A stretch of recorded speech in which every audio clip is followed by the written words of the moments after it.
അവന്റെ സഹനം, അവന്റെ സാക്ഷ്യം, അതല്ലാതെ മറ്റൊന്നുമില്ല. അതുകൊണ്ടാണല്ലോ പൗലോസ് പറഞ്ഞത്, എനിക്ക് ജീവിക്കുന്നത് ഉറങ്ങിയോ, എനിക്ക് ജീവിക്കുന്നത് അതൊന്ന് ഏറ്റു പറയാൻ പോലും പറ്റാത്ത നമ്മൾ എന്തോ കുർബാനയാകാനാണ് പോകുന്നത്.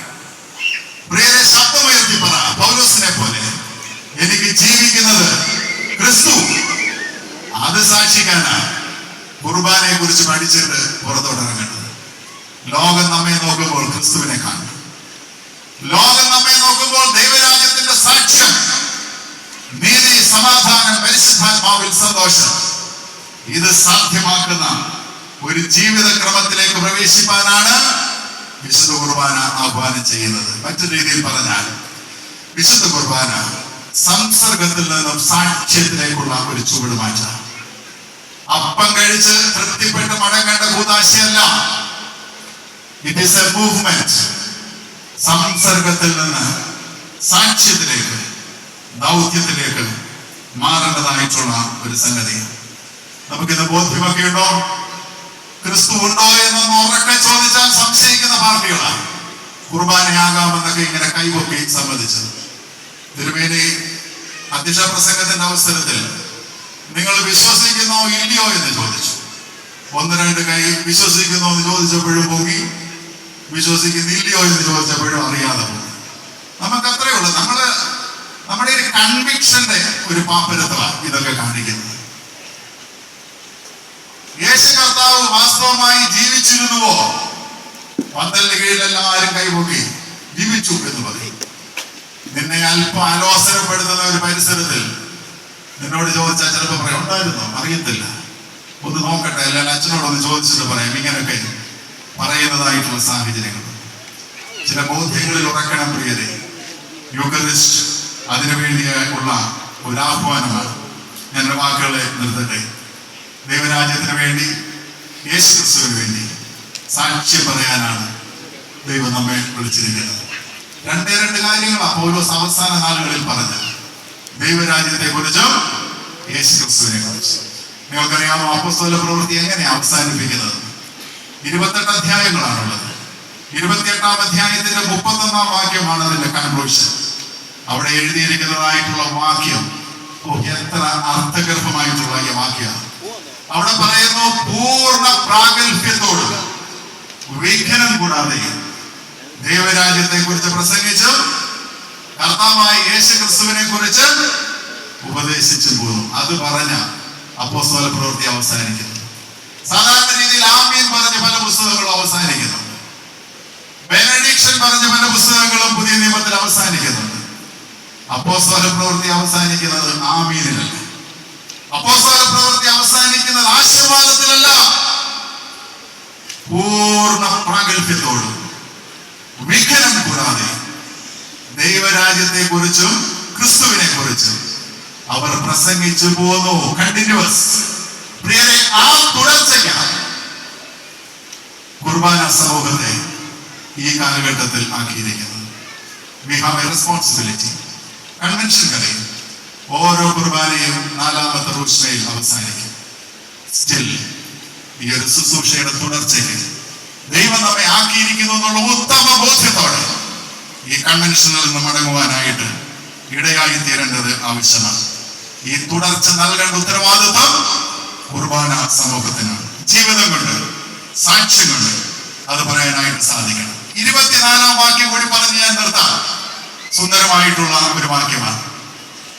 പടകിൽ കുർബാന കഴിഞ്ഞു, കരയിൽ പ്രസംഗവും കഴിഞ്ഞു. 28-ാം അധ്യായത്തിന്റെ 24-ാമത്തെ വാക്യം, കൊച്ചൊരു വാക്യം അവിടെ പറഞ്ഞു. ചിലർ വിശ്വസിച്ചു, ചിലർ വിസമ്മതിച്ചു. കുർബാനയും കഴിഞ്ഞു, പ്രസംഗവും കഴിഞ്ഞു. ഒരു റിസൾട്ട് പ്രഖ്യാപിക്കുക. ചിലർ വിശ്വസിച്ചു, ചിലർ വിസമ്മതിച്ചു. കൺവെൻഷന്റെ അവസാനമാകുന്നല്ലോ. What is your response? നിന്റെ പ്രതികരണം എവിടെയാണ്? 2 ഓപ്ഷൻസ് ആണ് ഈ വേദഭാഗം നമ്മുടെ മുമ്പിൽ വെക്കുന്നത്. കുർബാനയായവൻ, കൂദാശയായവൻ, ഇവിടെ 2 കാര്യങ്ങളാണ് വെളിപ്പെടുത്തുന്നത്. ചിലർ വിസമ്മതിച്ചു, ചിലർ വിശ്വസിച്ചു. പ്രിയരെ, ഹൃദയം കൊണ്ട് വിശ്വസിക്കണം, നാവ് കൊണ്ട് സാക്ഷിക്കണം. കുർബാന നമ്മുടെ മുമ്പിൽ വെക്കുന്ന വലിയൊരു ആഹ്വാനം അതാണ്. പന്തലിൽ നിന്ന് ഇറങ്ങുന്ന അവസരത്തിൽ ആ ഒരു വലിയ തീരുമാനത്തോടെ നമുക്ക് ഇറങ്ങുവാനായിട്ട് സാധിക്കും. നമ്മൾ വിശ്വസിക്കുന്നു കർത്താവ് എനിക്ക് വേണ്ടി മരിച്ചു. ആ വിശ്വാസം ഏറ്റു പറയേണ്ട അവസരമാണ് വിശുദ്ധ കുർബാന. വില്യം ക്യൂപ്പർ 18-ാം നൂറ്റാണ്ടിൽ ജീവിച്ചിരുന്നതായിട്ടുള്ള ഒരു വെള്ളക്കാരൻ, അദ്ദേഹം എഴുതിയ വിശ്വപ്രസിദ്ധമായിട്ടുള്ള പാട്ടാണ് There is a fountain filled with blood. ആദരണീയനായ ടി കോശിയച്ചൻ ഈ പാട്ട് വിവർത്തനം ചെയ്ത് മലയാളത്തിലേക്ക് ക്രിസ്തീയ കീർത്തനങ്ങളിൽ 147-ാമതായിട്ട് എഴുതിയിരിക്കുന്ന പാട്ട്.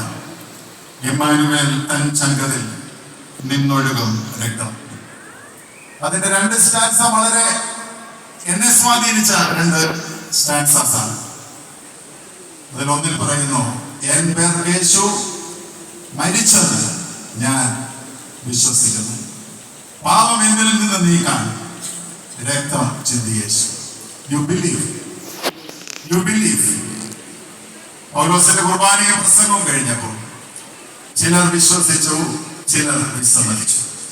കൊട്ടാരക്കര കൺവെൻഷനും 1 വർഷം കുർബാനയെ കുറിച്ചുള്ള പഠനവും കഴിയുമ്പോൾ ആരും വിസമ്മതിക്കുന്നവരായിട്ട് മടങ്ങരുത്. വിശ്വസിക്കണം. എന്ത് വിശ്വസിക്കണം? പാട്ടുകാരൻ പറയുന്നു, കർത്താവ് എനിക്ക് വേണ്ടി മരിച്ചു, എന്റെ പാപത്തിന് പരിഹാരമായി. തീരുന്നില്ല. മറ്റൊരു സ്റ്റാൻസയിൽ പറയുന്നു, അത് ഏറ്റുപാടണം. ഒരു പക്ഷേ വിക്കുള്ളതായ എന്റെ നാവ് ശവക്കുഴിയിൽ മൗനമായി തീർന്നാലും എന്റെ ആത്മാവ് ഉച്ചത്തിൽ പാടും, എൻ പേർ യേശു മരിച്ചു. ആ പാട്ടിന്റെ 2 ചരണങ്ങൾ പാടി ഈ വചനധ്യാനം അവസാനിപ്പിക്കാനാണ് ഞാൻ ആഗ്രഹിക്കുന്നത്. Sing for the kingdom of God. Sing for the resurrected Christ.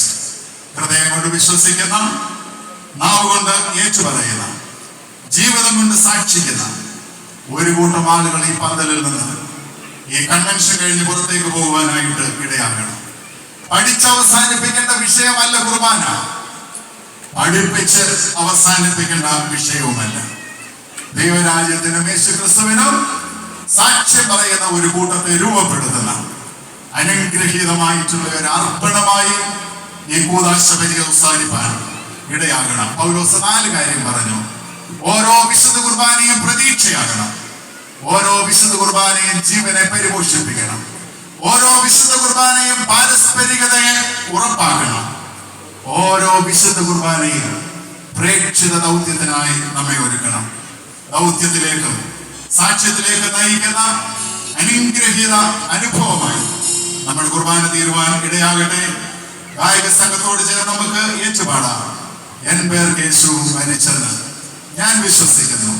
ഒരു പക്ഷേ വിക്കുള്ള എന്റെ നാവ് മൗനമായാലും ശവക്കുഴിയിലും എന്റെ ആത്മാവ് പാടും അത്യുച്ചത്തിൽ, എൻ പേർ യേശു മരിച്ചെന്ന്. നമുക്ക് ചേർന്ന് പാടാം. ഗായക സംഘം സഹായിച്ചു.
സകലത്തിന്റെ ഉടയവനും ആശീർവാദത്തിനായിട്ട് എല്ലാവർക്കും എഴുന്നേൽക്കാം.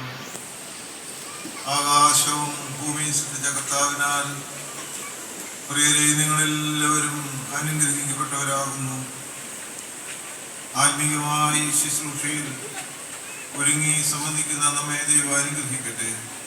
പിതാവായ ദൈവത്തിന്റെ സ്നേഹവും ഏകപുത്രന്റെ കൃപയും പരിശുദ്ധാത്മാവാം ദൈവത്തിന്റെ സംസർഗവും സഹവാസവും നാം എല്ലാവരോടും, നാം ഇന്ന് കേട്ട തിരുവചന സത്യങ്ങളോടും അതൊക്കെ പ്രായോഗികമാക്കുവാനുള്ള കൃപാമുഖാന്തരങ്ങളോടും ആലോചനകളോടും കൂടെ ഇരുന്ന് ഒരു യഥാർത്ഥ കുർബാന സമൂഹമായി നിലനിന്ന് ദേശത്ത് ഉത്തമ സാക്ഷി നിർവഹിക്കുവാൻ നമ്മെല്ലാവരെയും അനുഗ്രഹിച്ച് ആശീർവദിക്കട്ടെ. ആമേൻ.